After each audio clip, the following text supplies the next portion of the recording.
이스라엘 언약 백성 사이에 벌어졌던 내전이 끝난 후에 이스라엘 11지파는 과도한 응징으로 인해서 베냐민 지파가 전멸하는 그런 위기에 놓였다는 것을 깨닫고 크게 후회하죠.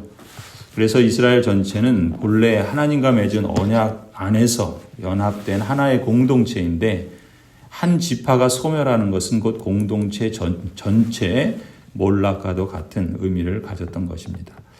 그래서 이스라엘 백성들은 베냐민 지파의 그 살아남은 남자들 600명과 화친을 맺고 그들이 회복할 수 있는 길을 모색하지요. 그래서 마련한 해결책이 뭡니까?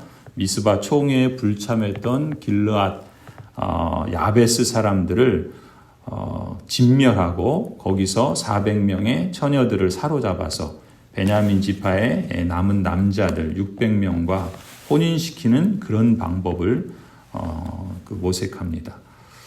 말하자면 비극을 막기 위해서 또 다른 비극을 초래하고 있는 거죠.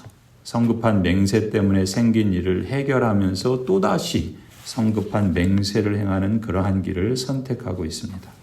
이 사사시대를 보면 이 사사시대를 살면서 이 하나님의 이스라엘 언약 백성들이 이들의 삶 속에 얼마나 깊이 죄가 뿌리내리고 있고 또 그런 뿌리내린 죄가 어떻게 무서운 특성으로 작동하고 있는지를 우리는 여실히 보게 됩니다.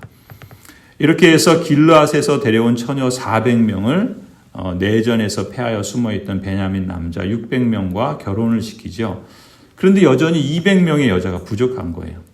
그러자 베냐민 지파와 또 길르앗 사람들을 모조리 죽이는 이러한 끔찍한 일을 자행했던 이들이 이제 괴로워 고민합니다. 남은 자들에게 어떻게 하여야 아내를 얻게 할까?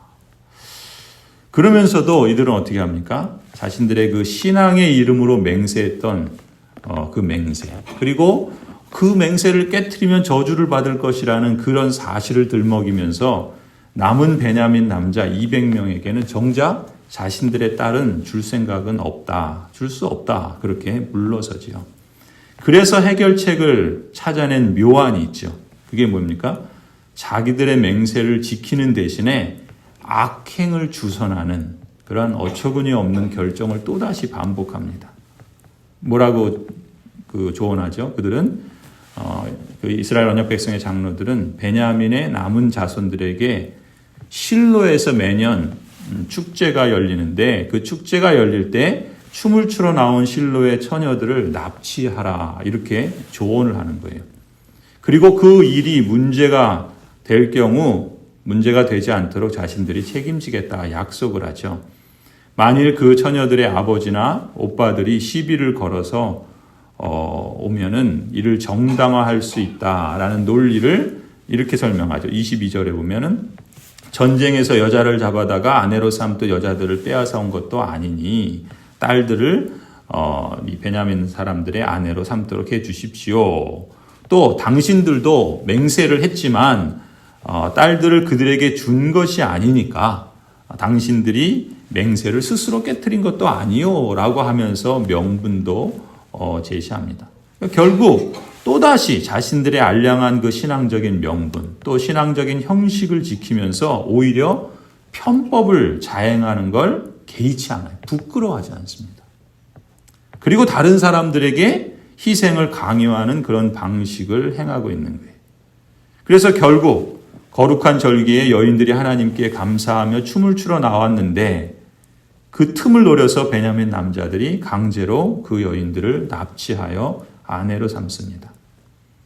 이처럼 기브아 사람들이, 이 일들이 어떻게 진행이 됐습니까? 기브아 사람들이 행했던 그 성폭행을 심판하려고 싸운 이스라엘 언약 백성들이 지금은 자기 딸들이 성폭행 당하는 것을 묵인하는 거예요.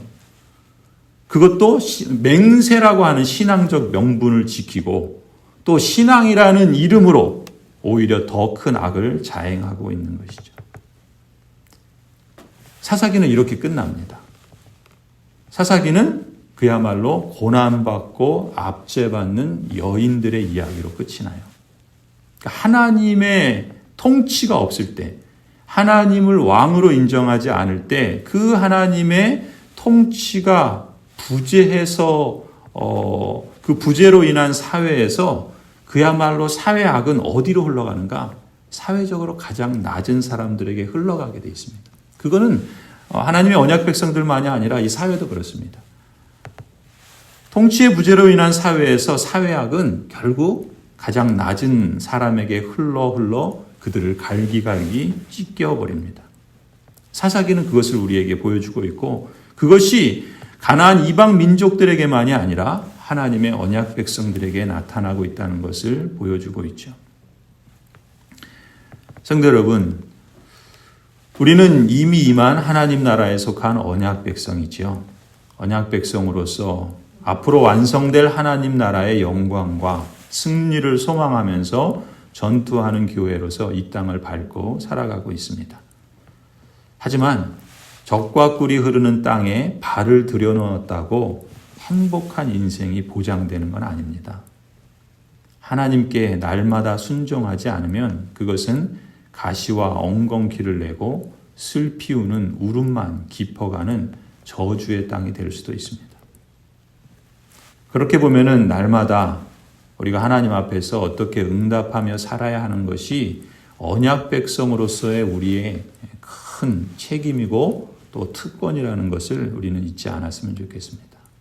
날마다 겸손히 하나님의 뜻을 구할 수밖에 없고 또 보여주신 뜻에 순종하며 책임 있게 응답하는 것만이 우리의 삶에서 슬픔을 거두고 하나님께서 이미 허락하신 그 복락을 누리며 살아가는 참된 대안이 될 수 있다고 믿습니다.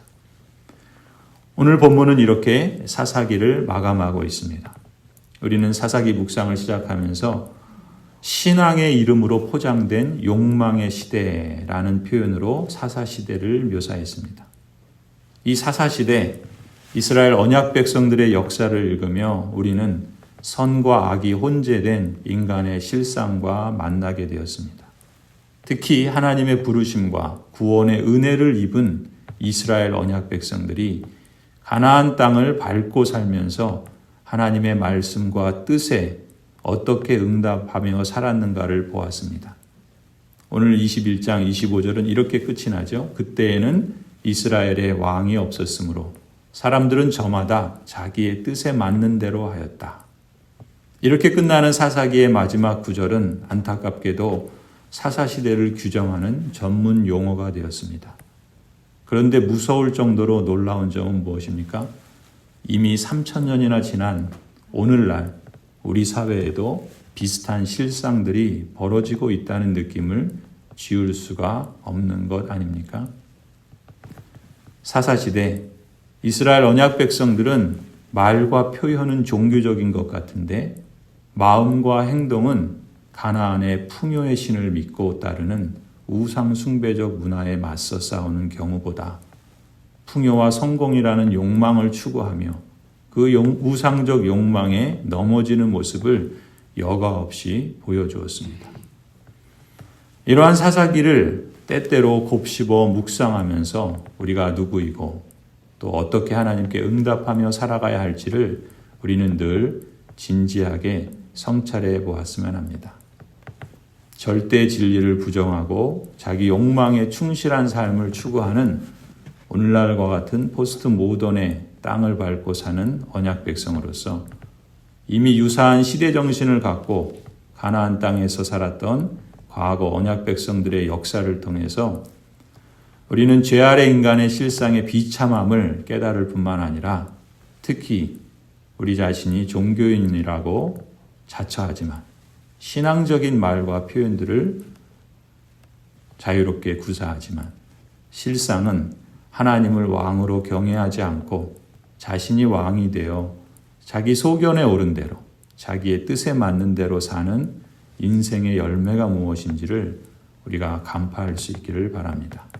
그래서 진정한 하나님의 언약 백성으로서 하나님의 하나님 되심과 그 섭리의 방식을 인정하고 또한 우리가 매일의 삶의 현장에서 다시 말해서 종교 생활뿐만이 아니라 모든 일상생활에서 하나님의 선하시고 그야말로 기뻐하시고 온전하신 뜻을 따라서 합당하게 감사의 응답으로 또 삶의 예배를 드릴 수 있는 그러한 복 있는 사람의 길을 걸어갈 수 있기를 소원합니다.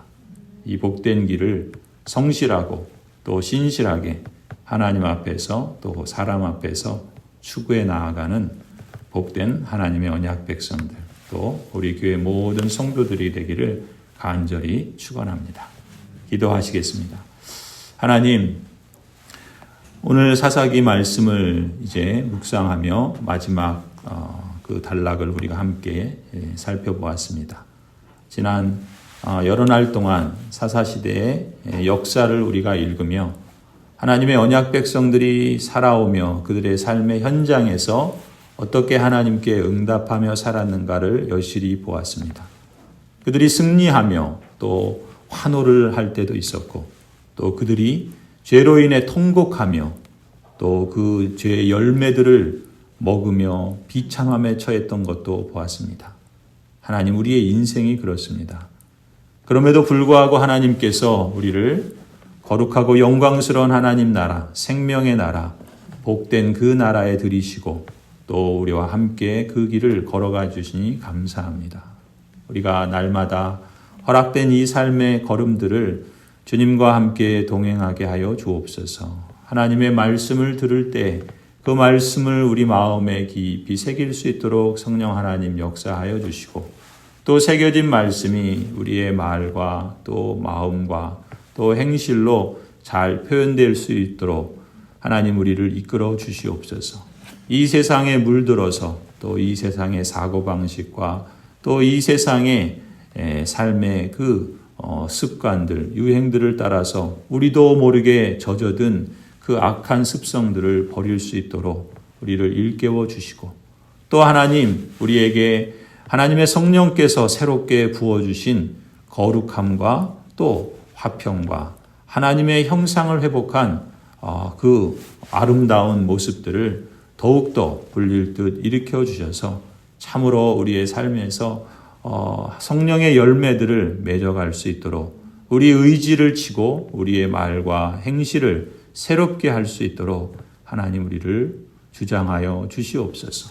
우리도 하나님 이 의식을 늘 일깨우고 하나님 앞에서나 사람 앞에서 성실하고 신실하게 살아가도록 다짐해 봅니다. 하나님께서 늘 그렇게 이끌어 주심으로 우리 모든 하나님의 언약 백성들이 이 땅을 살아가는 여정 속에 참으로 복되고 아름다운 열매들을 맺으며 우리를 그 생명의 나라로 들이신 하나님의 영광스러운 덕을 증거하고 또 하나님을 영화롭게 함으로 우리에게도 그 기쁨이 더욱 충만하게 하여 주실 줄 믿습니다. 이제는 우리 주 예수 그리스도의 은혜와 하나님 아버지의 그 무한하신 그 사랑하심과 또 성령 하나님께서 함께 하셔서 인도하시고 이끌어 주심이 주님께서 택하여 부르신 모든 언약 백성들과 가정들 위에 또 자녀들과 생업 위에 고향제일교회 위에 이제로부터 영원토록 함께 있을지어다. 아멘.